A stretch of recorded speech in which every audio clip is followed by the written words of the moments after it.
اما جالبی است که در کشمکش دنیا عالم همه غرق است، دیوانه تا بزانو هوشیار تا به فرق است.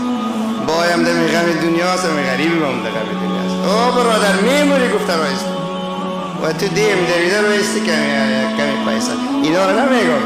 ایلالای ما شاید کار دیگری داشت، شاید بندی داشت دعا کنین که خلاص شود، شاید مریض داشت دعا کنین که شفا نصیب شود. یک چند تا از دعا بود که خوب از یادم آمد. یک برادر ما دکتر صاحب بچه یکش مریض است، از مقتدی های ما دعا کنید که شفای کامل برش نصیب شود انشاءالله.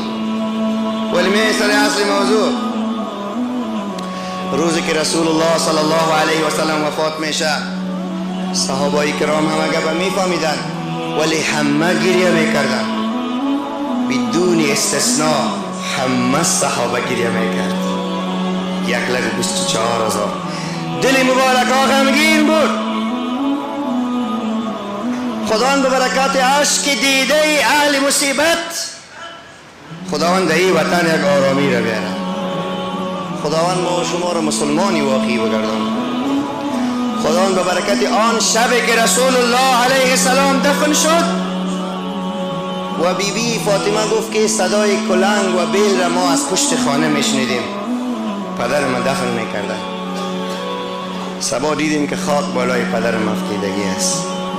گروپ مردا بعد اطفال بعد زنا جنازه رسول خدا را خواندن. گروپ وکی خواندن که یک جایی نخواندن، گروپ رفتن خواندن. حضرت معاذ ابن جبل گفت من والی یمن بودم، رسول الله به من صدا کرد که ای معاذ. من پس دور خوردم، لبیک یا رسول الله.